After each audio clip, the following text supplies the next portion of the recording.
Hello and welcome back to Tennis Unfiltered with me, James Gray, at the iPaper. We have George Bellshaw from North London. George, how are you? Teetering on illness, not helped by running 28 kilometres this weekend in pursuit of a load of cat sculptures across London.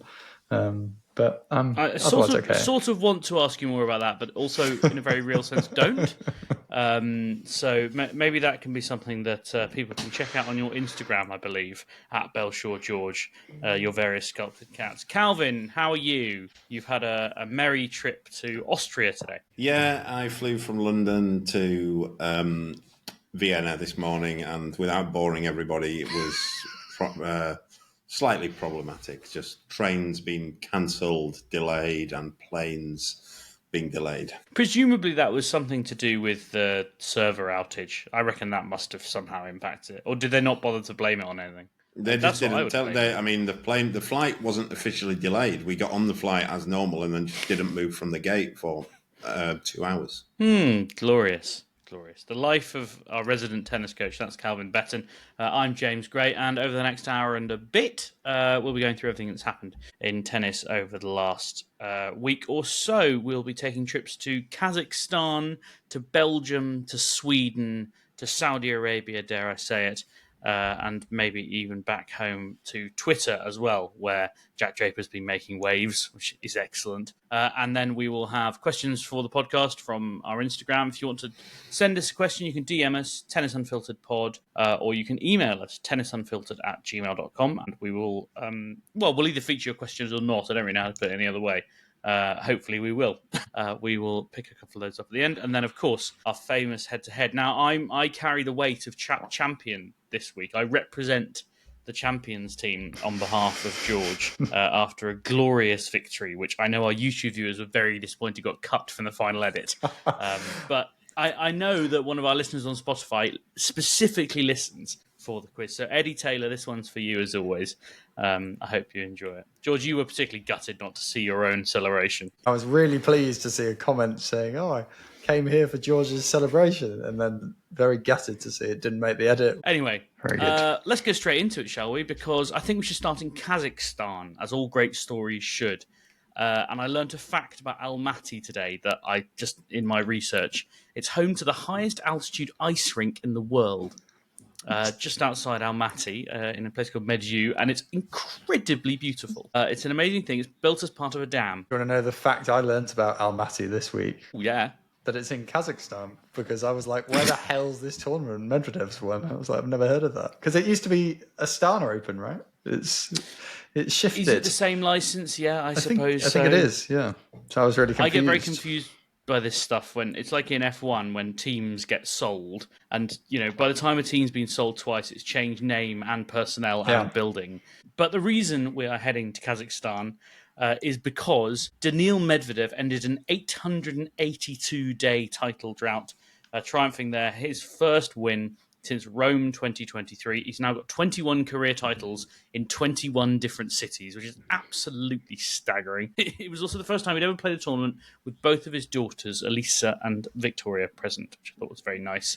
He also was bedecked in maybe the most remarkable outfit I've ever seen. A traditional Kazakh outfit presented him that, and I hope that the people of Kazakhstan won't think I'm being disparaging here, made him look a bit like someone at a Magic the Gathering sort of conference. It's quite wizardy and a bit like a sort of very large dressing gown with a hat.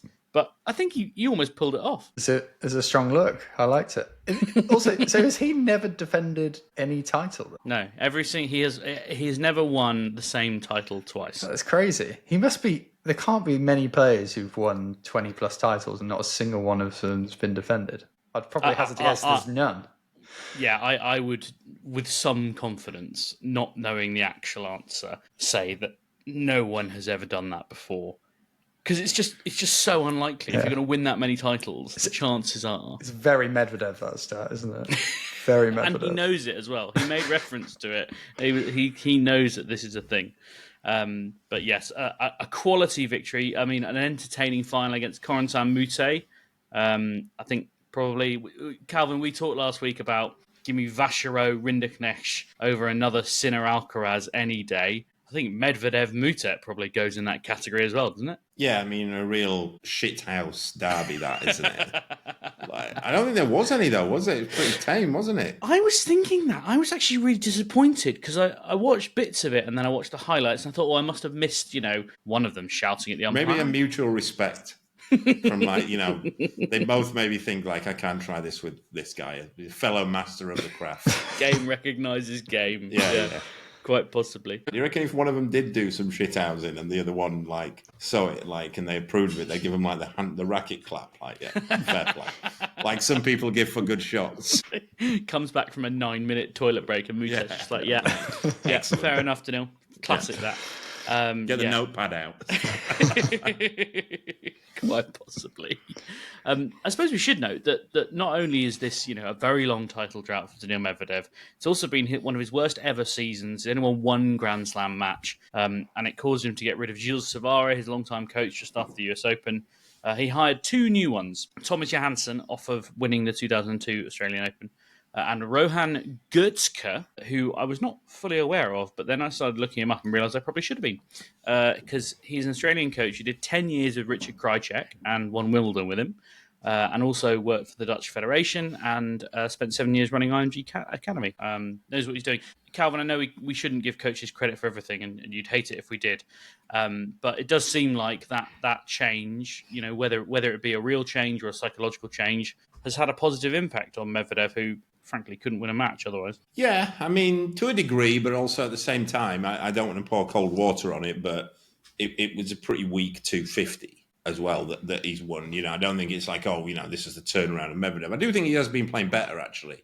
He was playing quite a bit better in Shanghai when I saw him, and then lost there. But I think he has been playing a little bit better. But, we have to be careful what we're looking at here. It's not, he didn't beat anybody of, who would say was better than him. I'll run you down the players he did beat. Adam Walton, Fabian Marijan, James Duckworth, and then, as I say, Corentin Moutet. So, yeah, it's probably a fair point. Although I think it's interesting. I imagine, on the worst Medvedev days, Moutet, a bit of a nightmare. Moutet's beat him this year. Just thinking the kind of matchup-wise, in terms of what Moutet can do with the ball. Keeping it very low, the forehand slice and stuff, trapping him in the backhand wing, not able to use his weapons. It's tricky to say the least. What are Medvedev's weapons other than his serve? Well, I mean, I think that's exactly a good long point. jab, Calvin. Yeah, huge reach. They did. You're absolutely right, Calvin. Quarterfinal of Washington 4. So yeah, I mean that kind of proves it, right? And Washington probably conditions that not dissimilar from. No, Almaty's got a lot of altitude, I think. Okay, but fast, right? It's an indoor court. It's indoor and fast and has altitude. Yeah. Yeah, not dissimilar. Washington is extremely humid, so a little bit different. I see. I'll tell you what's interesting, George, is I hadn't really clocked this, but Daniil Medvedev's up to, I think, 14 in the race. And I wonder, when you consider he's won one Grand Slam match, he's probably actually picked up a fair few points elsewhere to get himself into that position. Yeah, I mean, this probably ties into the narrative of if you get a decent ranking and just turn up every week, you probably go pretty far in the rankings every year. It'll be interesting to see where he goes from this, because I do actually think he is a bit of a confidence player, Medvedev. He, even in his kind of best periods, he does have kind of long streaks where he's suddenly really good and beating lots of players, quite patchy, big win streak months, and then can go on these long dormant periods. Obviously not quite to the extent of the one he's just been on, but be interesting to see if this, can start a little bit of a turning point for him. I think there have been gradual signs it's getting better. Sometimes you get the new coach bounce for a little bit. We'll see if that sort of lasts for an extended period rather than just something fresh, something different for a little while. But I think he's someone I personally think we want to be doing well in the men's game. He is a character. He's probably not the guy who's going to be going out and beating Sinner and Alcaraz back to back in slams these days, but he has registered wins against them in the past, and he is someone that people know. He gets up to shithouser, as we're saying. I think he's good for the game in that sense. So I hope he does get back to some level of form, even if I don't think we'll see him winning any/many a slam again. I still think back to that US Open with that amazing character arc that he had when they booed him off court in the first 4 or 5 matches, and then exactly, finger to the ear, and That'll make the edit. That one. That very camp finger to That the was ear weirdly thing. camp, George. Interesting. That's how he does it. It's definitely not. What was the other one he did? By the end, What's the other one? yeah, it's one of those. I probably don't have to edit that out for obscenity reasons. No, that'd be fine. But he does win people over, right? I don't know what he's like around the locker room, Calvin, but he is someone who people seem to connect with. He's well liked. Yeah, I think he's quite popular. Good for the game, a chance of quarter-final Grand Slam kind of vibes, second week guy. Those second week guys that we desperately need. Do you think he's one of them again, or are we just... I mean, it'd be nice if he did, because he's a character, he's a personality. I don't know how regularly his second week, I think he'll start making second weeks of slams again. I don't know how much he's troubling the best players. I'd say the best players, it's just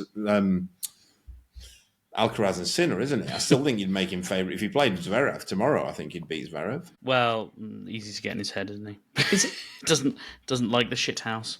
Is he the player who's delivered the most Grand Slam wins against Alcaraz and Sinner? I feel like he's after Djokovic, possibly. I'm going to say Djokovic. Djokovic should be one, but probably quite possibly number 2. I'm struggling to think of someone who's got multiple wins. And he definitely has at Wimbledon and the US Open. So, I know, as much as we're saying... Of active players. Of active players, yeah.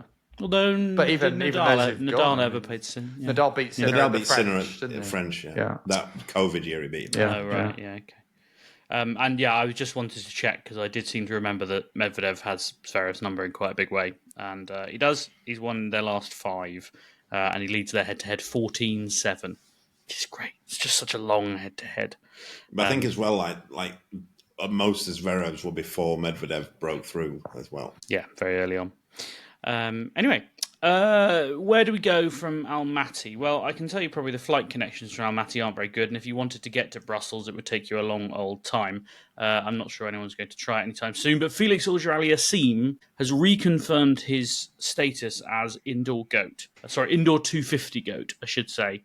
By winning yet another one. Beat Jiří Lehečka to win Brussels. I pulled out a stat courtesy of Hugh Clark, this one. In the final, he served at 83% on first serve, and with a Tennis Insights rating of 9.4. I mean, Calvin, maybe you can explain this. Serving indoors is a bit easier, right? Because there's no wind. Yeah, but there's also a lot of outdoor tennis. There's no wind that affects anything. It has to be has to be above once you're getting above 13 miles an hour, I'd say, is when it starts affecting it. Anything other than that, it's not really affecting anything. But 83 even for indoors is exceptionally high. And he has a good first serve, Felix, and his second serve isn't that great. If he's serving at 83%, then he's troublesome for anybody. I suppose the humidity indoors makes the balls a bit heavier. I don't know what balls you use in this part of the indoor swing. Does it change massively? The balls they're using here are the Dunlop ATP, and they were getting. We practiced today in Vienna for the first time. They were getting pretty ragged pretty early. Which would make hitting your first serve in a bit easier, right? Because it doesn't have any pace on it though. The balls are fluffed up. I mean, it's strangely indoors. It always comes to me the first tournament. This is actually the first indoor tournament that Harry and Henry have played all year since Turin last year. But one thing that always strikes me is kind of to do with the balls and not is because we're obviously getting into the colder times in Europe now, like end of October, and then going into start November, and it's pretty cold outside. Indoor tennis, it's always roasting in arenas because of all the lights, basically, that are in there. So most of them are absolutely roasted. So you get, the ball does kind of fluff up again because of a little bit of the heat, and, it's a strange vibe. How difficult is it? I mean, maybe it's not difficult at all because you're coming from Shanghai, which is a bit like being in a greenhouse. I mean, how difficult is it transitioning onto indoor courts, or is there not really much of a transition period? I mean, I think it varies. So, for example, for Harry, he lives in Helsinki, obviously, so he's practicing indoor. Whenever he's at home, he's practicing indoor, really, apart from maybe in the middle of summer. I think Harry practices indoor quite a lot. Henry, obviously, I mean, they've both been at home for a week, so they've been practicing on indoors for a week. So, Okay. I think it's not really that much of a shock for anybody. And the other person, of course, who loves indoor tennis is Hugo Humbert, who I was really hoping when I was looking at that, I was like, we could do the Felix Humbert double, but unfortunately, Humbert lost his final to Casper Ruud. But it is unsurprising, George. We do enjoy the fact that we can rely on Felix Auger-Aliassime and Hugo Humbert playing well indoors at this time of year. It feels like Christmas is coming. It is. I wouldn't necessarily have Casper Ruud down as like the king of indoors. He's the king of 250 clay tournaments that no one else wants to win. That's his little calendar niche. So a bit of a crossover for genre lovers here. I mean, the guy's been in 3 Grand Slam finals as well, to be fair. Yeah, but in terms of title wins, pretty rare he bobs outside those sort of 250 clays. I'm being a bit flippant to be fun there, but he's obviously done very well, Casper, so it'll be nice to him, the friendly ghost. Before we move on, a nerdy tennis question for you, Calvin. Casper Ruud has changed the size of racket he uses. He's gone from 100 square inch to 98 square inch, same Yonex frame. Now, I know almost nothing about this, so I'm completely relying on Literal Tennis Nerd, which is the name of a very good website and Instagram account that I rely on for this stuff. I understand a smaller racket head gives you slightly more control. Is that right? Yeah, it does, yeah. That's the thinking. Although 98 is still not small, it has to be said. Like, in the big scheme of things, it's not. Yeah, I mean, not like the one that Federer was using. But yeah, it's quite, it's quite you'll notice a difference, for sure.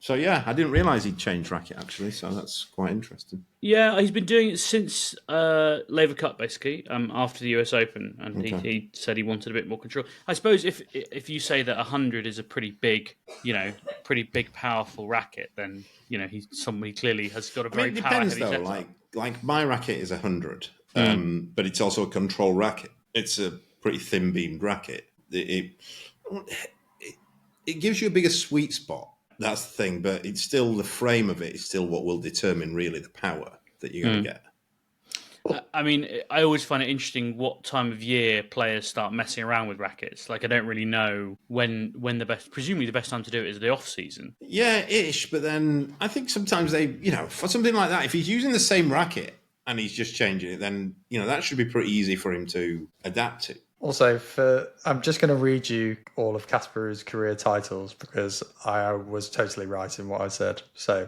2020. No one denied it. We just said that you don't need to read them because it's quite boring. It's boring, quite funny. and he has made 3 Grand Slam finals and won a Masters. I'll humour you, George. You've got 10 seconds. Okay. Buenos Aires, clay. Geneva, clay. Bastad, clay. Gstaad, clay. Kitzbühel, clay. San Diego, hard. Buenos Aires, clay. Geneva, clay. Gstaad, clay. Estoril, clay. Barcelona, clay. Geneva, clay. Madrid, clay.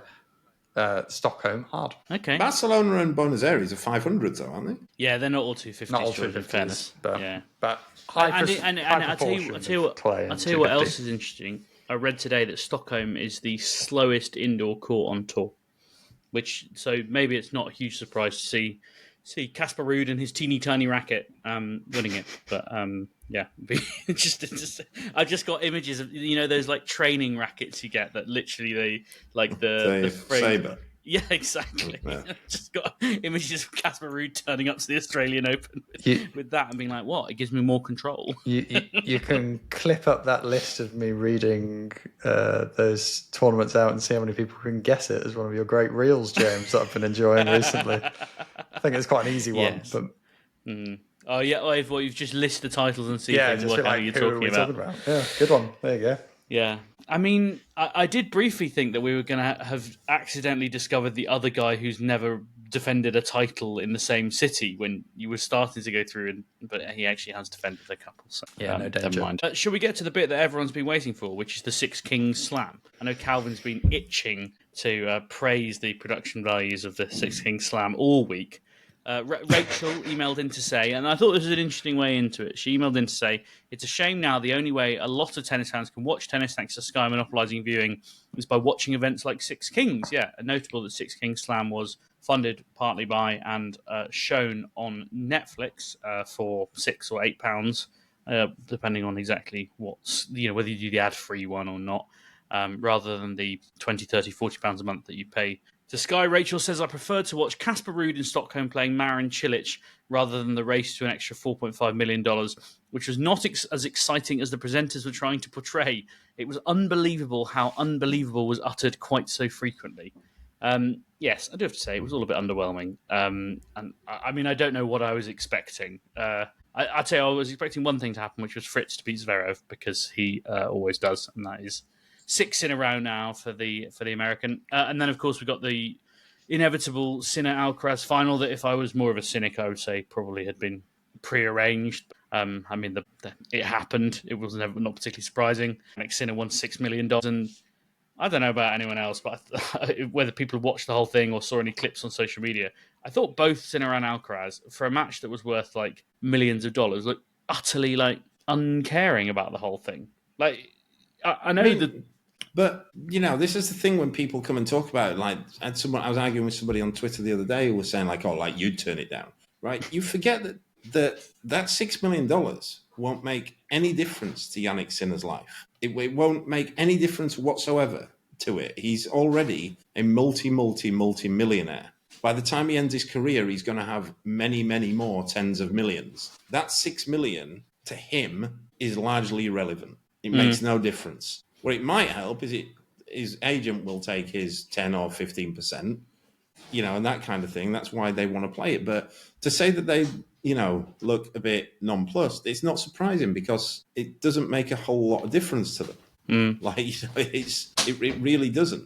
And you know, when you said there it was underwhelming, James, has there ever been a sporting event in Saudi Arabia that hasn't been underwhelming? There's been a couple of quite exciting Saudi Arabian Grand Prix. But I said sporting event, that's driving. And I know you write books on it. I had this argument with my brother the other day. My brother was arguing with me on what is a sport theory. And he likes Formula One. I say it's just driving. It's not. I'm sure it takes some skill and what have you, but it has to be something. A sport has to be something that when anyone does it, it's still a sport. I don't get in my car and go, I've done some exercise there. Okay. So, you're arguing with an F1 writer here. This is well, I mean, hardly. Is that the only criterion for that? It has to be something that when you do it. No. I've been through it. It's a 3. That's kind of one on the side. Like, so it's the 3 rules are it has to involve some technical skill, some physical competency, and it has to have an objective scoring system. All 3 of them have to be in place. Otherwise, for example, darts has an objective scoring system, and it involves some skill. It doesn't involve any physical competency. So it's a game. The same with snooker. Athletics largely is not a sport, it's exercise. Like running, no matter how fast it is exercise. It's not a sport. Like triathlon is genuinely, it's been the best at exercising. It's not a sport. Is anything in athletics a sport then? Under certain things, yeah. Like for example, I don't think running is, but swimming is, I think. I'm saying we're going through Olympic sports here. Because swimming, you have to have some technique. If you don't have it, you won't win. That's it. Whereas running is just running fast. Like, you know. No, I'm trying to think. Javelin? Yeah, but that's just chucking Javelin, stuff. I think. That's just chucking stuff. It's on the borderline, but I'd be open to a conversation about it. If you're letting javelin in, shot put and hammer have got to put. Yeah, you have to let all the throws in. Okay, maybe I'll look into it. Yeah, but like, you know, like I'm not dismissing some of these things because they're impressive in themselves. If you can run really fast, it's impressive. It's just not a sport. Like gymnastics isn't a sport. It's like it's dancing. And then somebody gives you a score for it. Yeah, so like it's presumably the scoring system is where that falls down. It's subjective. It's like someone goes, "Oh, that was good. Here, have this amount of points." I mean, I'm hearing the theory. I think running hits your theory, though. For me, I think there is technique. No, it doesn't. Running. So my brother was saying this. My brother was like, "Oh, you need running technique." Like running technique only came in when kids stopped like playing out. Like, because, you know, it's like you had... we got this, like... But about 10 years ago, right, we had to start, like, in coaching, we had to start, like, talking about running technique and taught kids how to run. And I was like, wait a minute, like, no one taught me how to run. Like, I went out and played football. I will latchly kid. We're like, Mum let me out of childhood this morning. Did anyone teach either of you two how to run? No, I mean, I remember doing athletics at school, and there was some specific, and actually I have been to a sprinting run clinic already. But, like, you know, it's like, no, I'm not having it. That, like, you know, it's like Usain Bolt didn't win, like, all those races because he had good technique. He won it because he was a weirdly long-levered. He weirdly had long levers and fast twitch muscles, like, and that's what gets you there. I suppose your parents probably taught you to walk, which is part of the running cycle. So No, they don't, George. I use this in coaching theory when people are going, "Oh, you need to teach them this." No one teaches anybody how to walk. You just start doing it. Yeah, it's the thing that you just start doing. Talking is the same. No one teaches you how to talk. You pick it up. Yeah, George, I like that you clearly don't have children, and I think none of your brothers and sisters have children. It's like, oh, your parents teach you how to walk. Yeah, my godkids live in Australia, so I've not been that tight with what's been going on. Right, you haven't been. Anyway, in closing, Formula One is not a sport; it's driving. And therefore, there has never been an interesting sporting event held in Saudi Arabia. And I suppose, irrespective of what you think of Formula One as a sport, the reason that it can be exciting in Saudi Arabia is it doesn't rely on there being a bit of atmosphere. Yeah. And all of these events in Saudi Arabia, what they lack, I cannot think of one. Maybe there was a fight there. I was trying to think what's been the best fight they've had. None of them have been that good that I can... No, but I think that's the interesting thing now. Now you're asking. No, there was that one. No, there was that one. I mean, it's not boxing unfiltered, but is that like Bivol and somebody else had a good fight? Oh, that's right. Yeah, the middleweight. But still, like, because everyone goes, "Oh, like, you know, it's been amazing for boxing because now you get all the best fights." Can we name any that have been really good? They've been good on paper, but actually quite crap fights. Most of them. Yeah, and also, like, it kind of goes against what makes sporting events great, like. You know, the 2005 Ashes series, for example, which most people agree is the greatest cricketing series of all time, they were not the two best teams in the world. Australia might have been in the top two at the time, but probably not. They were quite a bad Australia team. England were sort of mediocre, but, you know, maybe I think that England team went on to be, though, didn't it? But the problem was with that England team is injuries just killed them after that. Yeah. I think, like, after that, I think they were, you know, they were pretty good, but then they basically never turned out again, that team. No. But what was great about it was not that they were the two best teams. It was the way the country got behind them. It was the kind of cultural moment that it became, and the impact that it's had. And I don't think there's anything that's happened in Saudi Arabia yet. And also, during that whole 2005 Ashes series, how many times did you hear money mentioned? Yeah, never. That's a really Whereas all this stuff, it's always. Has anyone spoken about this Six Kings for more than 20 seconds without mentioning money? Has anyone mentioned any of the boxing that's gone on there without mentioning money? Has anyone mentioned football in Saudi Arabia without mentioning money? No. So what I'm hearing here is the 2005 Ashes was the Rinderknech v Vacherov of its time. Yeah, I mean, that's a pretty thin comparison, but I'll give it to you. No, I think it was like, it's like one of those boxing fights that was like, you know, boxing matches that, you know, you get them like where they're just all-time greats, but they're not necessarily the two best in the division. Yeah. If you pay the best people in the world more money than they get paid to do it at any other point, it doesn't necessarily automatically create an exciting sporting event. My personal favourite moment, and look, we've got to be careful here because I don't want to sit here and like disparage the tens of millions of people who live in Saudi Arabia and probably love the chance that these sporting events are coming to their country. The ones that are allowed to watch them. Quite. I did find it quite funny when, I think after his first round match, i.e. his first match, Yannick Sinner was like standing on the side waiting to be interviewed, and someone just came, like this kid, he looked about 16, I would guess, just came up and started chatting to him. And was like, "Oh, can I have a jacket?" But not in like the way, you know, you get those kids like hanging over the railings at the Premier League. Like he just wandered onto the court, like on his own, and she's like, "Oh, hello, do you think I could have your jacket?" And then Yannick Sinner, who probably, I think the thing he's the goat at is doing the baffled face. I think he's the most baffled tennis player. Like whenever he gets asked a question about something he doesn't know about in press, or in this case, just honestly, his face just goes completely blank. It's a hell of a skill. And then about 5 seconds later, some enormous bloke comes and just like wrestles this kid off the court. And I don't know if he's in again. I think he's sort of doing Sinner a little bit of an injustice there. I know what you mean. I agree. But what I will say about Sinner, right, is that he's actually quite a charismatic lad. Really? And he's very personable as well. Like I got here at Vienna today, and I got here kind of just after lunch. It was like 2:30, so the restaurant had kind of cleared out. There wasn't many people in there, but Sinner was in there with his team sat at a table, and there was only me and them, and maybe another couple of tables that were busy. But then I was sat near there's like a little pasta station. And Sinner went up and got some pasta, and I was could hear the conversation. He was just chatting away with the chef, like having a conversation with him about, sort of what kind of pasta they were using and in just general stuff. And I'm around enough to see players don't do that. Yeah. It's like penne with pesto. And then get Go on your your phone phone, out and start looking at it. Whereas you see Yannick Sinner doing that quite a lot. I had a chat with him at Wimbledon. He was waiting to go on for his match, and I was sat watching. I think Henry and Harry were going on for one of their matches, and I was sat on one of the sofas, and he was sat on the next sofa. Like Luke had played Yannick Sinner like years ago. I think I told the story on the podcast before in Tunisia. So Luke was 4-1, 40-30 up on Yannick Sinner in the third set, I think in 2019. Wow. And I was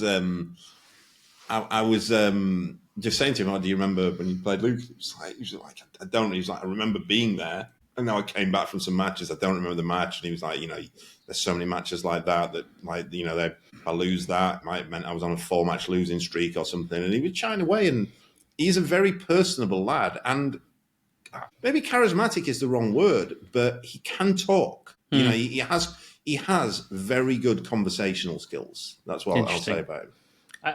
I think that probably, it's always hard for people to show their true character in front of the world. But I think that probably reflects, and that little story about him talking to the chef. His dad's a chef, and he is from fairly straightforward. I hate the phrase humble background because I think it's patronising. But he's not. His dad wasn't a tennis player. His dad wasn't a millionaire. I remember him missing. Can't remember which Grand Slam final it was. He missed one of them because he was working. Like, there's not many parents of tennis players who do that. And I think that probably does come out in how he treats people around him. And I'd love to see a bit more of it out in the open. And in the end, everyone has their own character. But maybe this is what I mean. I get on this soapbox again. Maybe the interviewers don't help. He's like I said, he's got good conversational skills. Maybe it's not brought out with what. Maybe it's not brought out with. What does it mean to have won this match? Yeah. How does it feel to have won this match? Shall I ask him how many square inches his racket is? Would that help, maybe? I get in a lot of trouble because I'm quite a lot of a nerd, and but I don't know much about tennis, like nerdery. But when I get hold of a little thread, I'm really interested in it because it's fascinating. And I get in so much trouble with the rest of the tennis press pack if I ever threaten to ask a question about string tension, racket size, racket weight. They're like, "Shut up! That's boring. You're wasting everyone's time." So I now do it before the microphone goes on, before the press conference starts. I might just, "Oh, Cam, what string tension? Oh, interesting." Yeah. And actually, what's interesting is some players. Like Cam Norrie's a good example, right? Cam sometimes can be quite hard to chat to in press. I think he just gets a bit nervy about it, or doesn't want to say anything controversial. But you talk to him about tennis nerdery or Strava, and he's actually he really opens up. So for some of them, it's clearly what they enjoy talking about. But you can ask him if you ever talk to him about Strava, whether running's a sport or not, and see what he says. Yeah, I don't know. I think he probably would try and tell me it's a sport because he's very bloody good at running. it. Yeah, I think I'd be defending it as a sport if I were him. I'm very good at playing guitar. It's not a sport. I'm a good driver. It's not a sport. Maybe Tennis Unfiltered Live, our first ever one, should involve putting the band together. George, what do you play? Do you play clarinet or something? I was Birmingham School's first jazz trombonist. Crikey. I don't know how you get a guitar and a trombone into the same band, but I'd really like to find out. I can also play a bit of viola, bit of piano keys, James. I'm versatile. Okay. I could do a drum beat for us as well. We could You can just pop me around. One chord on the trombone, one hit on the drums. It'll be great. Anyone can drum, George. Famously. What's the Beatles line, Calvin? Is Ringo Starr the best drummer in the world? No, it was. I mean, there's some conjecture whether it was actually said that somebody once asked John Lennon, "Is Ringo the best drummer in the world?" And John Lennon had supposedly said he's not even the best drummer in the Beatles. But it's apocryphal. Well, it's a shame. Right. There's been some incredible tangents today. Well done, chaps. Can I drag us back to tennis? I've got something interesting that happened in Saudi Arabia this week, which was Novak Djokovic talking about his future. And I actually read the quotes, because someone sent them through to me. Thanks, Faye. And it was as though someone had played him the clip of Calvin talking about him from last week's podcast on motivation. And he said, longevity is one of my biggest motivations. If you see across all the global sports, LeBron James, he's still going strong. He's 40. Cristiano Ronaldo, Tom Brady played until he was 40-something years old. It's unbelievable. They're inspiring me as well, so I want to keep going. I want to live. And then I think this gets a bit ominous and weird. I want to live to see, meaning keeping on playing professionally, what is coming for our sport. These are things I can't be openly speaking about at the moment, but I feel in the next couple of years, I feel like tennis is a sport that can be greatly transformed, and I want to be part of that change. Not just part of their change, but I want to be playing when we rejuvenate our sport and set the new platform that is going to go on for decades to come. I know what I think. He's talking about money coming from Saudi Arabia. The ATP and more money going to more money, and what he's hoping, less tournaments for less play and more stuff going on in Saudi Arabia. Like, it would take, a pretty miserable person to think that that's good for the sport. Great things. What he's really saying, there's great things happening to my bank account. That aside, what George, you think you've claimed some vindication? Insert GIF. I said Captain Holt. Yeah, I literally said last week the only reason I can see him keeping wanting to play outside the money thing was that he'll want to say he's played in his 40s. Like that's a thing at the minute with some of these guys. They want to just do that and prove they can last long, and he's definitely in that sort of group of people who want to do that. I think it's harder though for an individual sport, I have to say. Like it's you have that direct measurement in a way that maybe like Ronaldo and LeBron James probably has to a lesser degree in a kind of team sport. And particularly, Ronaldo is playing in Saudi Arabia, isn't he? So the standard there's like lower, so he can muck around longer. Whereas Djokovic, I hope for tennis's sake there comes a point where he just doesn't win many matches in his 40s. But this is the thing, right? So I was just thinking about it. He's a May birthday, isn't he? So if he wants to play till he's 40, that is another year and a half on tour at this current standard. Like, that's not going to be very edifying. If he's on the current trajectory that he's on, and look, I know he's won a lot of matches at Grand Slams this year, but 4 semi-finals at Slams, I suppose. But we can all see which way this train's travelling, and it's not going into reverse. If he goes out like first week of 3 of the 4 Slams next year, is he really going to get to September and say, crikey, I've got to do another 8-9 months of this before I can even... And then, he's not going to just turn 40, play one match and retire. He's like, well, do I really want to do another Grand Slam season of that? Especially based on what you were saying last week, Calvin, about, the consensus is that he's not enjoying life on tour and life watching, himself degrade. I just don't know that I can see him putting himself through it. No matter what he says he wants to do, does he really want to be turning up every week, for the pension, to make reference to results that we might discuss later? Yeah. He could have really targeted Connor's record quite easily, couldn't he? He could have just he could have sacked off the Slams for the last year and targeted a load of 250s that Medvedev's won this week, But it must be valuable from a sponsorship perspective to be turning up to Slams. The appearance fees for those 250, though, he wouldn't even have to play very hard. Some of them would drop a lot of money, I reckon. Not to the same amount, but in terms of prize money, probably equivalent, I guess, getting to the semis of a Slam and getting paid what some of the 250s might pay him. Maybe. I don't know. So 500s aren't allowed to pay appearance fees, right? But 250s can. But I assume you can always find ways around not paying appearance. I know players have been paid to play 500s this year. Yeah, I mean, you don't have to be a genius to work out how to work your way around that particular piece of legislation. Anyway, I just thought it was interesting. Even though it was at the Six Kings Slam, who knows? Turns out something good can happen. He was asked about his message to on retirement to younger players. He said, "It's not happening. I'm sorry to disappoint them."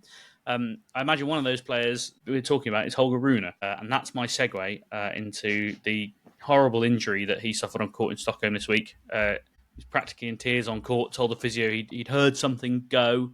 I know from my dear old mum's experience of rupturing her Achilles tendon that you do hear it. She famously always used to tell us how she was at the net playing doubles and heard a shotgun.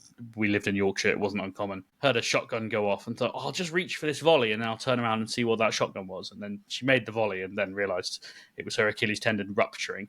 Quite loudly. Yes, Rune confirmed it on Instagram. Says it's going to be a while before I can step on the court again. It's tough. I had so much joy on court in Stockholm. It's unbearable to think I will not feel this energy for some time now. My Achilles is full broken on the proximal part, meaning I need an operation already next week, and from here, rehabilitation. Thank you all for your support now and always. Without you, nothing would be the same. He says, see you as soon as possible, but I think the reality here is, and I did a bit of reading around it and spoke to my injury guy, is it's 6 months if you're lucky, and if you're really lucky, you are the same player again. But that there's a good chance that, this sort of irrevocably changes what your physiology is like, because it's, well, like you said, it's full broken. I mean, that's not the medical term, but it's not good, is it? It's not going to be 6 months. It's going to be way more than that. Like, people, when we get these injuries, people say this kind of thing all the time. Like, like with cruciate ligaments, they say like 9 months, but then they go like 6 months maybe, and it's always 9. Like it's never that, because they just won't risk it if they've got any sense, and there's no reason for him to risk it. I mean, it's an awful injury, it really is.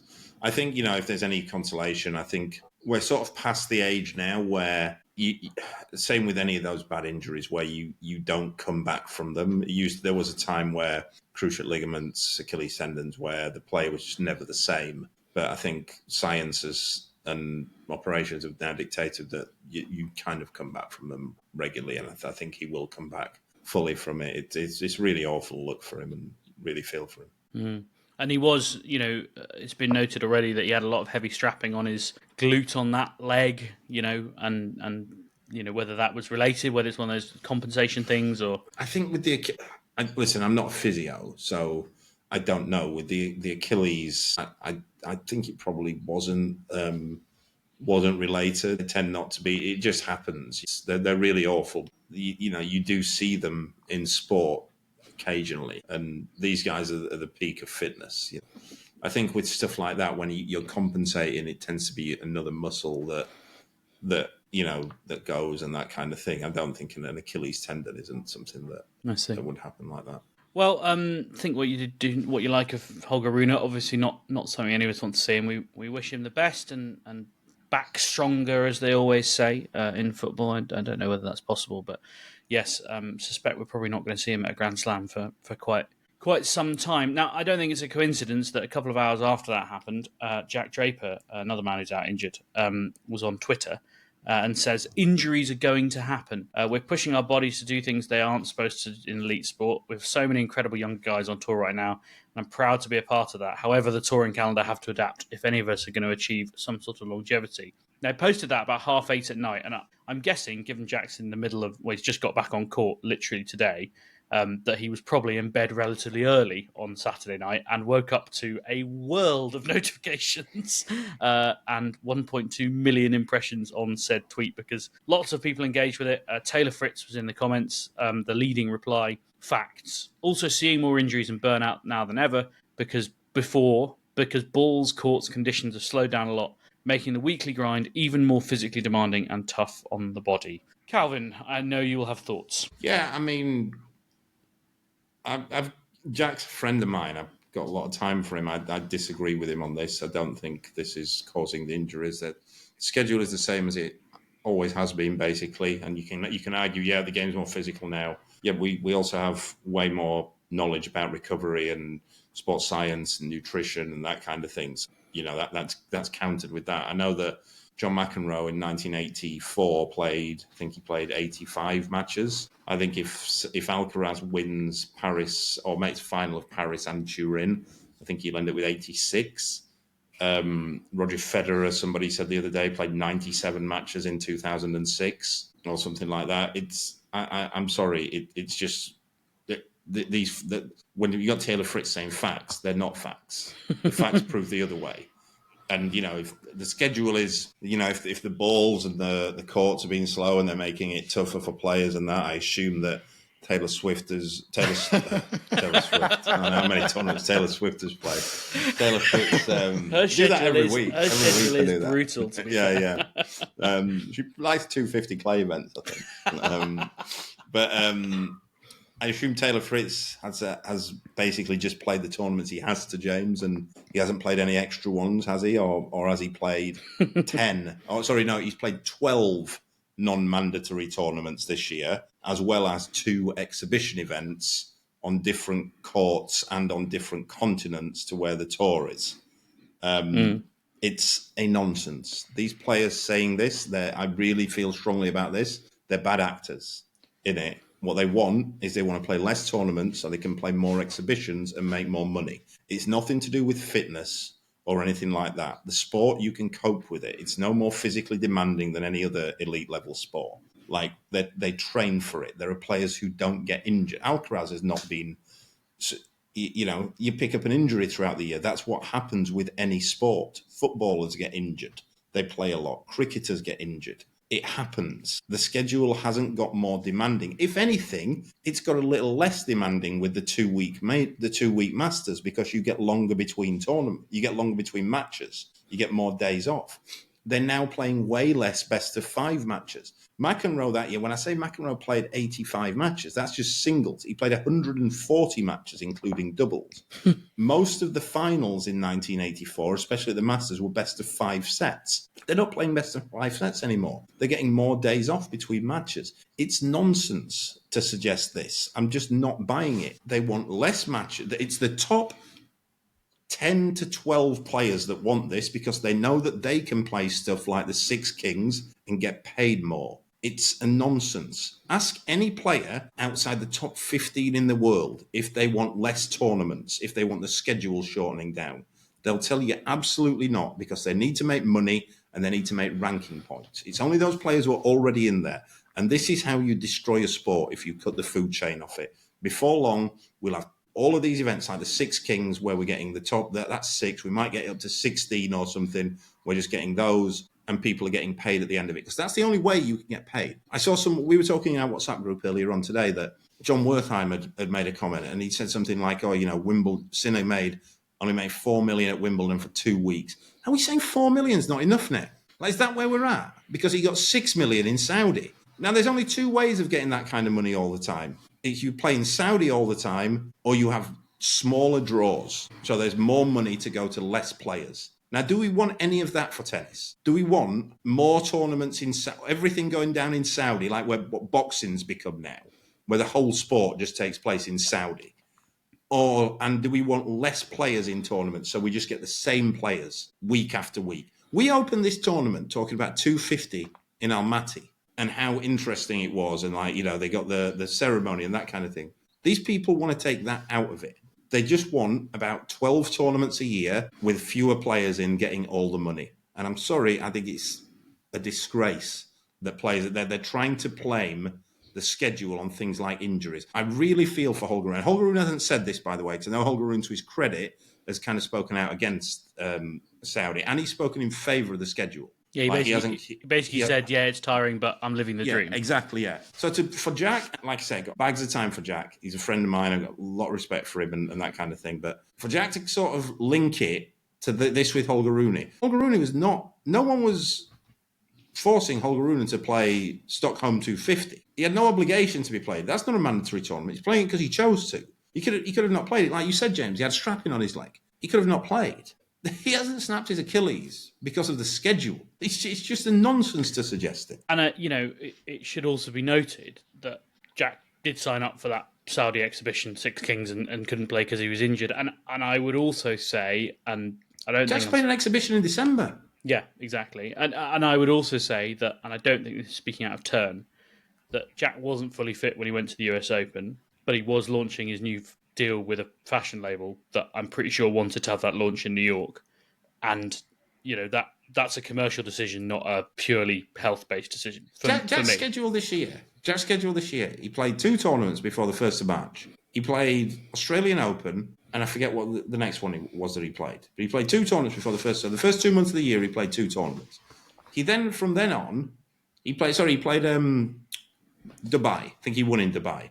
Played Australian Open and Dubai, or Doha. Well, I can't remember which one it was. From then on, he only played Masters and majors, plus 1 500 in Queens. Now, are we saying that Jack's schedule there was too much? Like, is that what we're saying? But, I mean, is he necessarily speaking exclusively about himself when, I don't think... I don't think he's necessarily suggesting that, but that is kind of the suggestion. He's injured at the minute, and who is playing too many tournaments? And then, you could argue Taylor Fritz is, but he's choosing to because he gets paid. He gets appearance fees at all these tournaments, especially in America. He gets huge appearance fees. Somebody said to me earlier on, like, they need to play for the bonus. No, that's in the name. It's a bonus. Yeah. Like, you don't get to, you get it if you've done it, but that one of the things you have to do is, it's going to get tiring if I'm going to do all that. I mean, I agree, because I looked this up because I remembered that it's a defence often offered, and there are 6 500. So you have to play 4, or is it 6? Can't remember. 4 mandatory 500s a year you have to play, and then there is a bonus pot of $3 million for the people who get the most points in those tournaments. The top prize this year is $1 million, and as you say, and you get penalised if you only play 3. You get 25% penalty off your bonus pool prize if you win one. If you miss 2, 50% off. But like, as you say, it's a bonus. You're getting paid for playing. Like, I have some sympathy. Like, tennis is hard, and it is true that the game is more physical and that points are longer and matches are longer. And I take your point that players are better built to deal with it because of the advances in medical science and S&C technology. But it is true that matches are getting longer. Whether there are more injuries or not, I don't know. I haven't seen any convincing or robust data on that. But as you say, like, they do get paid for it. And yes, there's a lot involved in being a professional tennis player. But I also think that more and more, I think a lot of these decisions become a decision made by the team. And I'm not talking about specific teams here, but there are decisions made by the whole team, not necessarily just for, the individual player on the basis of their health. But, these are the push and pull factors that any business owner has, right?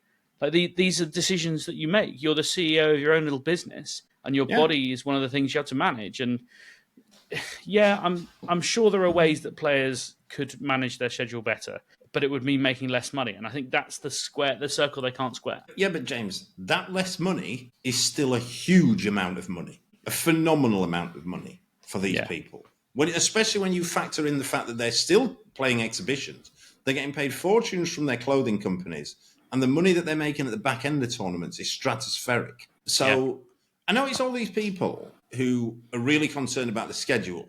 Are any of them really concerned about adding a week in Saudi Arabia in 2027? The extra Masters event, yeah. Yeah. Are we going, no, we can't add another Masters. We can't add another Masters. Definitely we don't want that Saudi Arabia one to happen because our bodies might not be able to take it. That's a good point. Yeah. Let's wait and see. I'll wait for the messages from Taylor Fritz and Jack Draper about that when they add Saudi. I've got a suggestion that I found in the Twitter comments from Olivier van Lindonk, who people may remember as Daniil Medvedev's long-term agent, others, and it was. And this is a very technical, nerdy thing, Calvin, but I'd be interested in your input on it. It's also time to start changing new balls every 7 games, not 9. The rule is 30-plus years old. Racket strings and athletes have all improved so much. These balls are unplayable in games 7, 8, and 9. Is that a reasonable point? I think it's a fair point in a lot of tournaments, yeah. I mean, like I've said before, like the US Open ball, for example, is very durable. It lasts. I don't think there's any need to change that ball more than what need be. But some of the events where it's humid and the ball gets chewed up, and on especially slow courts, then yeah, I think you could argue that, or they could just start making better tennis balls, which would help matters as well. That's probably the only thing in the world that you and Alexander Zverev agree on, Calvin. I think. Maybe. I'm not going to start You've got to exploring. play him in 2. I've got to go against him in 2 days' time. So Crikey, don't want to okay. have too much of a pop. George, I appreciate that you were going to come in, and I spoke over you. Did you have any feelings? Yeah, I mean, I was just going to say the stuff you were sort of saying along the matches. To be honest, James, I think there's been a few studies, haven't there, about kind of. I think a lot of them have been only isolated on Grand Slams rather than the wider tour. Something about 25% longer over in the kind of. In fairness, that's because one of the reasons because of that is because no one can volley anymore. They just stand at the baseline and just drill the ball from the back all the time. Bring back volleying.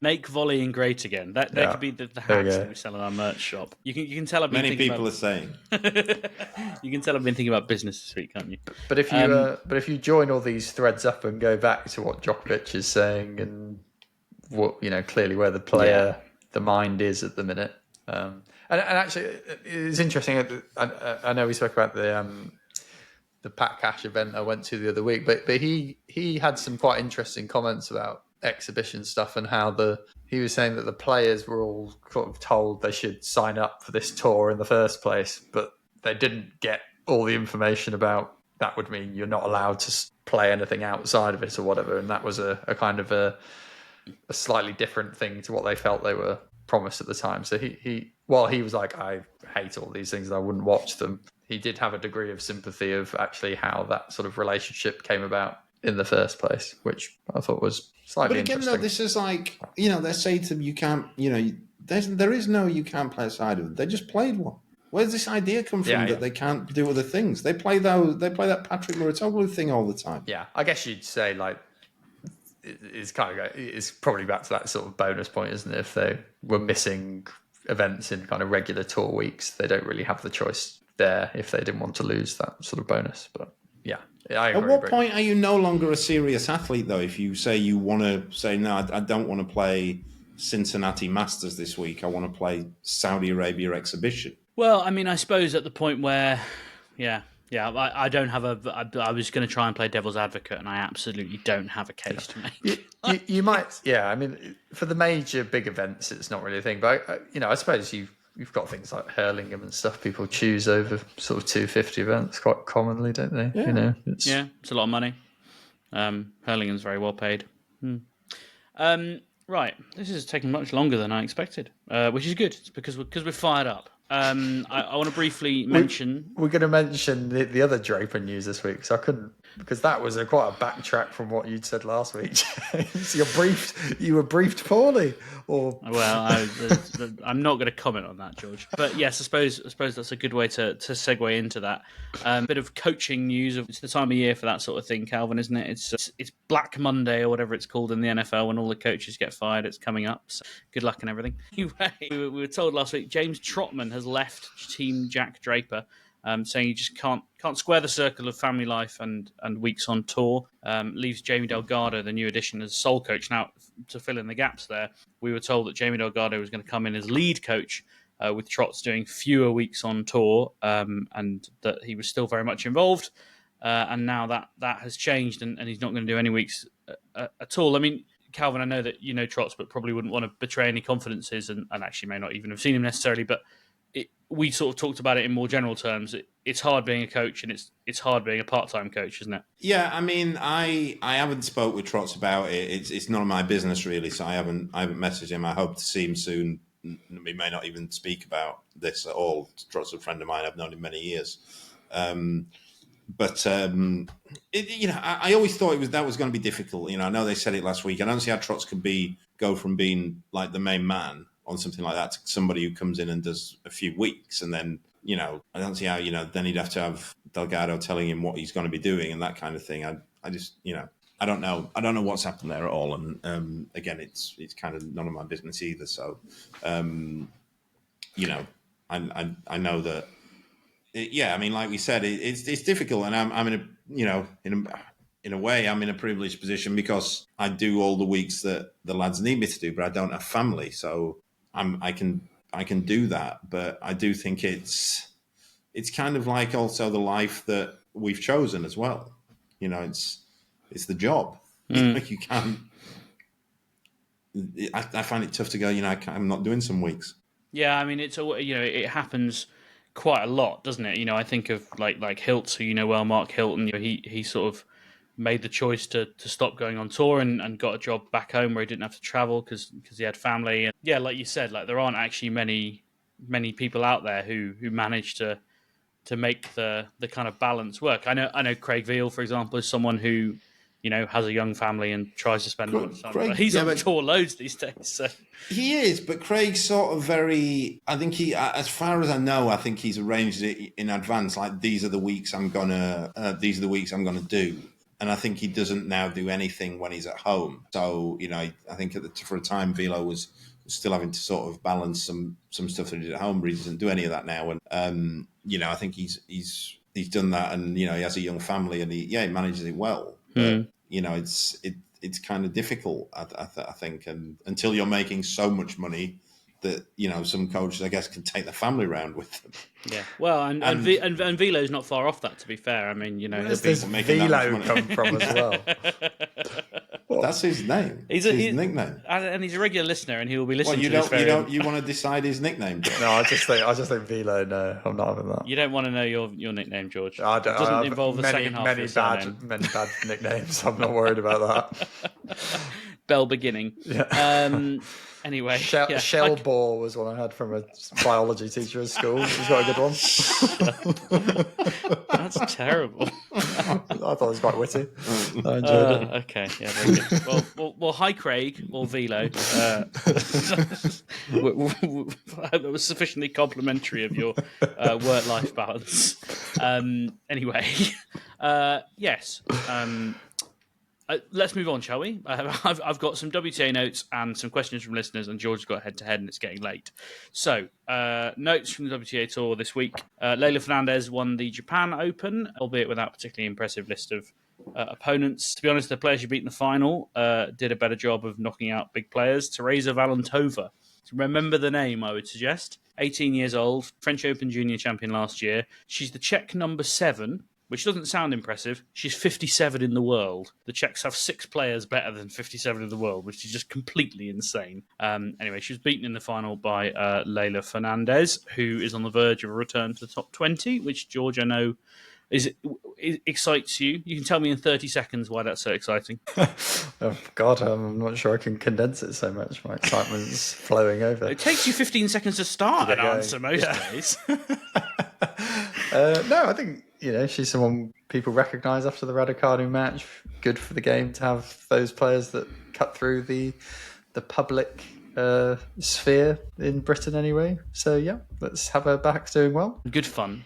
And a lefty. We haven't got enough lefties at the moment, I think. There's a real lack of lefties. I don't know why it is. Anyway, should also note that Elena Rybakina won the title in Ningbo and is in a very intense battle for the last spot at WTA finals with Mira Andreeva. So it'd be interesting to see who's surprising Andreeva's in such a battle, isn't it? Really, if you think about the start of the year, I mean, she was absolutely flying. She's tapered off pretty badly, doesn't she? I mean, I think there's probably a bit of a couple of things going on there, like a bit of mean reversion, and also just like young girl on tour properly for the first time. Like, you know, there's a lot of adjustment involved, and you know, life changes. I say young girl, that sounds patronising. She's young though, like, you know, she's not wizened and old like us. How old is she now? She's like 18. She is 19, I think, off the top of my head. Yeah. Because I think she was for a while the only teenager in the top 100, which is absolutely staggering when you think about it. She's 18. Yeah, I thought she was 18. Yeah, so I think at the beginning of the year, possibly just before the French Open, she was the only teenager, or Australian Open, she was the only teenager. And now there are 5 others. I mean, I won't make you name them all, but Mboko, Maya Joint, Iva Jovic, Teresa Valentova, who I just mentioned, and Sarah Balick, who's another Czech player in the top 100, of which there are just so many. The production line. I also wanted to note that someone whose season is not still going and who ended it last week is Emma Raducanu, who we learnt last week has ended her season battling illness, which has forced her into some poor results and a retirement as well last week. She'll miss tournaments in Tokyo and Hong Kong as a result. She had a blood pressure taken during her last match of the season, defeat to world 219 Zhu Lin. It's a slightly misleading ranking, I would argue, because I think she's better than that. But in more positive news, she has signed a new contract with Francisco Ruig, the Spanish coach formerly of Rafa Nadal, with whom she's been working on trial since July. I wonder, briefly and broadly, Calvin, what we think of the year that Raducanu's had. But I mean, I wrote a piece about it last week and described it as a sort of roller coaster with some hope at the end, because it has been very up and down. There's been lots of off-court stuff. Obviously, the terrible episode of the Middle East with the stalker, and splitting with Nick Cavaday earlier in the year, which wasn't ideal either. I don't know whether her year merited an 11-post thread of highlights, which I noted from the LTA Twitter account. That was some post that. To do it anyway, and then the state of some of the actual posts were wow. I don't know. I disagree, James, that it's been a roller coaster year. I think she's had a pretty solid year, to be honest. I think a pretty solid sort of, she's been pretty straight down the line in beating, like she tends to have beaten players who, in the main, she's beaten players who are ranked above her, and she's struggled to beat some of the top players. I think that's, although she has had some good wins as well. So I think it's sort of more, I think now, for the first time in her career, I think her ranking is probably what it should be. It represents where she's at, I think. And specifically I think, 29 in the world, if people haven't got the rankings. I think she's probably about the 29th best tennis player in the world at the minute. Yeah, so she's some of the stats on her season. It's the most matches she's ever played in a season. She played 50 matches this year. Most wins in a season as well, at 28. Her highest year-end ranking, as I mentioned, 29. I mean, that won't be her year-end ranking, but it'll be around there. That's the highest it's been since 2021, and as you say, probably the level that we think she is. I suppose, George, for me, that the sort of reasons to be cheerful, as I say, more action on tour than she's ever had before, which is, one of the things that we've always said we want to see her doing more of, just playing, getting out.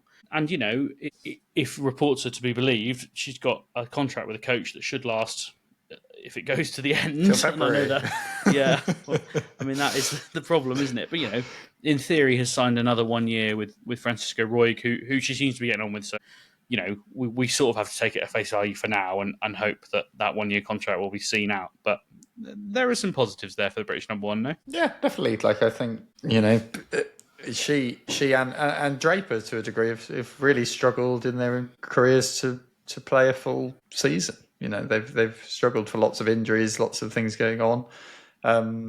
So that's a good starting block. I agree with Calvin. She's played some decent matches this year. There've still been matches where she's been miles off the best players in the world, but there've been the odd match, particularly against Sabalenka, where she's at least made it competitive, if you like. So you can say there's potentially some progress in small doses there. But yeah, I mean, I don't really know. I don't really know what our aspirations for Raducanu should be, but she's now starting in a position of strength that she does this season again, starting from where she is now, in theory, with better draws. I know we've joked before that sometimes she gets okay draws, but she's in a position where she'll be seeded at slams, for example. If she wins, gets to the third round of all the slams this year, she'll probably be knocking towards the top 20 by the end of the year rather than 29. I think, and this kind of applies in general in tennis. I think in terms of what her expectation should be for next year is, like, I think you should always look to try and half your ranking, and I think that would be a good season for her next year. If she ends next year at 14 in the world, I think we go that's a good season. It's a good effort. And the year after that, if she's 7, you'd say that's good progression. And then 3, 4, and then 2, then 1. Good maths, this, George. So 5 years' time, she's world number 1. That's what I'm hearing, Kelvin. But the problem is that in order to do that, you've got to beat top 10 players. And at the moment, she's done it once this year. I think she's 1-10 against top 10 players this year. I thought we'd proved the theory that you can easily be like 8th in the world without beating top 10 that often. You've got to do it occasionally. Occasionally, you need to do it. I mean, in fairness to her, though, she's had some all right wins outside. Like, she's beaten Osaka this year, and you'd say, She beat Osaka on a hard court. So you'd say that's, you'd say Osaka's probably now is probably one of the 10 best players in the world, really. When she's on.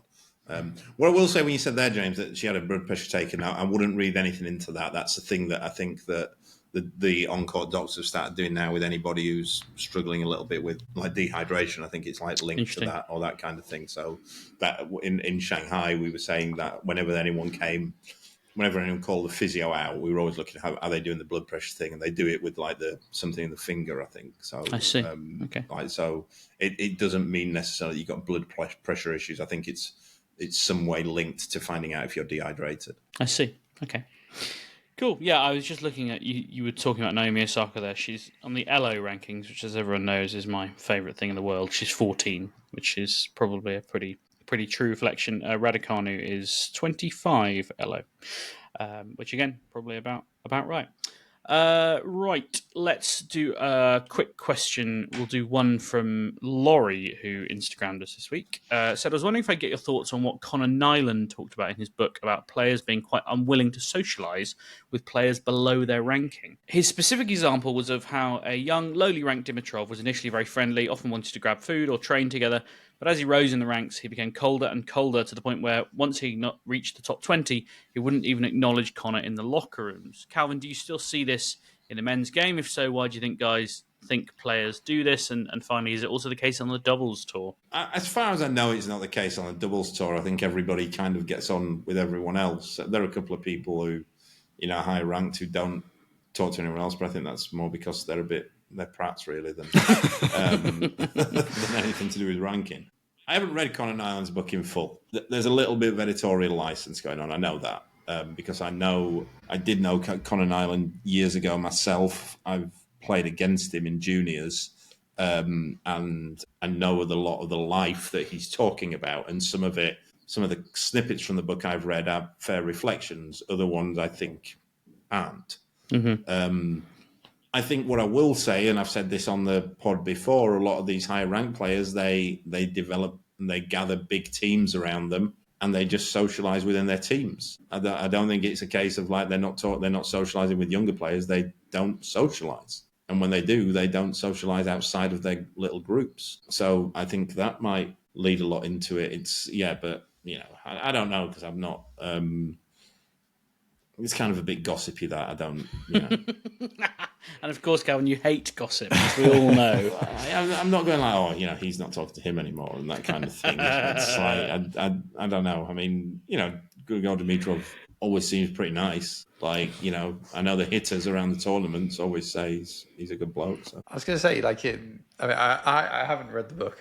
Also, I should say, although someone at work recommended it the other day and said they really enjoyed it. So maybe we can do a Tennis Unfiltered book club on that one. But I have read it. Oh, good. But anyway, yeah. You two can do one. We can do it, yeah. I'm not reading it.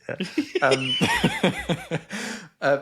But also, I mean, James, maybe if you've read it, you can confirm this, but it's also a bit like projecting onto Dimitrov that's the reason he's not talking to him. Maybe he just found him really fucking annoying or something. It doesn't necessarily mean that, right? I'm going to plead the fifth here. I've interviewed Conor as well. Anyway, sure. I mean, you can never know why someone does something, can you?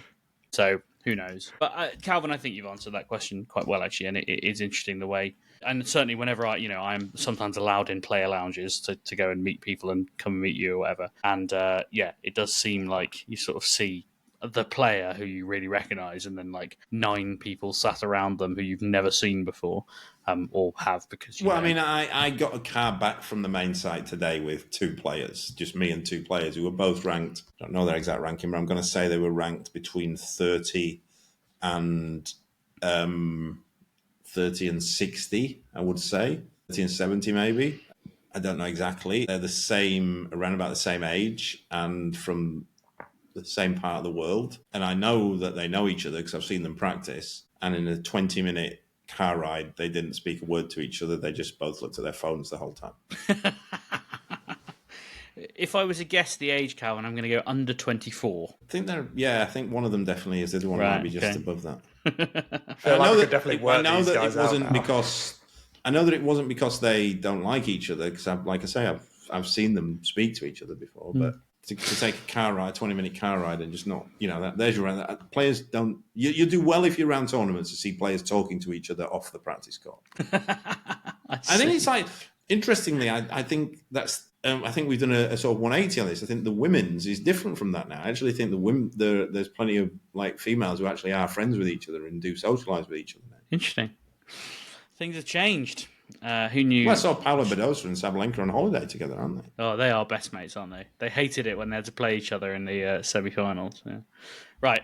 Before we finish, and we will finish, believe it or not, George, I'm going to allow you to run the Eddie Taylor quiz. Okay. For people who don't know who Eddie Taylor is, he's a regular listener and he loves the podcast and he's very complimentary. And I will say thank you, Eddie. He hates the quiz. So bye, Eddie, because he'll be off now. He won't be listening to this bit. And he always lets us know in the Instagram comments, the Spotify comments, how much he doesn't like it. But unfortunately for you, Eddie, George really likes the quiz. So I let him do it. And George won last week, which means that I'm his defending champion on behalf.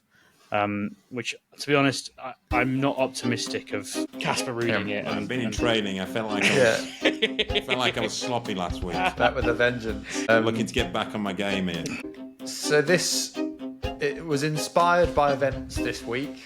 We're on the ATP Tour only. I want players who've won more than one ATP title in 2025. There are 10 of them. Okay. All right, fine. Challenger to start. That's Mr. Betton this week. Oh, yeah, Calvin has to go first. Glorious. Yannick Sinner. 3 titles. Bit obvious. Oh, so slams don't count? Or do they? No, he's only won 3, I think. Yeah, he's only won one non-slam title. Very weird.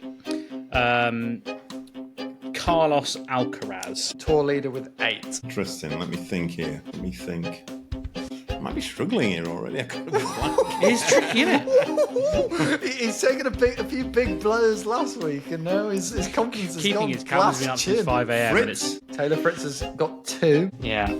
That was the next port of call. How many are there? There's 10. Yeah, 10. Okay. 10, right. 2-1 Calvin as we stand. Alexander Zverev. Incredibly not. Incredibly not. How is that even possible? He's got so many points. Felix Auger-Aliassime won more than one. He's won as many as Yannick Sinner. He's got 3. No, it was good. That's good because we talked about him winning this week, so you knew he had 1. No, he gets a couple of indoors every year, doesn't he? Oh god, I feel so under pressure now having lost a life. I can't even take punts. Alex de Minaur. Calvin's back Oh, on for top. goodness sake, that is an absolutely feeble effort. I'm right to be jeered. Oh, absolutely thrashed. Sorry, George. Well done, Calvin. You get your title back. I have to I was going to say Casper Ruud. I should have said Casper Ruud. I had one shouldn't I? left. Yeah. I think Ben Shelton's won. He hasn't, actually. So that would have been an error. Maybe not, right. Why is this such a difficult list? Yeah. This is very odd. Casper Ruud is absolutely right. And you'll remember earlier in the show, someone read all his titles out, and you laughed say at what me year and they look were. at you now. You're assuming that we listen to anything you say. Yeah, I was using that 25 seconds to get other things done. So we got, well, if you include Casper Ruud, we got a total of 4 out of 10. Yeah. So the list I've got: Alcaraz 8, Bublik 4, Sinner 3, Auger-Aliassime 3, Luciano Darderi 3, Casper Ruud 2, Flavio Cobolli 2, Denis Shapovalov 2, Taylor Fritz 2, and Miomir Kecmanovic. Miomir Kecmanovic, jeez. Good quiz. It's all these like random 250s you just forget even. Like it's the Gustard Bastard. That's what's done us there. Again. Well, it was the Stockholm and whatever the other one he was. Was it Madrid he won this year, Ruud? Or was that last year? Yeah. There you go. That was last year. Anyway. Well, congrats, Calvin. You're back. But no, Ruud won Madrid this year. Yeah. This year? I thought it was last He year. beat Draper in the final. I was otherwise engaged. I was washing my hair that week. Right. Well, that is all we've got time for. It's been a jam-packed podcast that I've tried to make speedy and short and quick. It's taken us an hour and a half. Please do leave us ratings, reviews, wherever you get your podcasts. Come find us on social media. Like and subscribe if you're still here on YouTube. That'd be impressive. But most importantly, please just come back next week.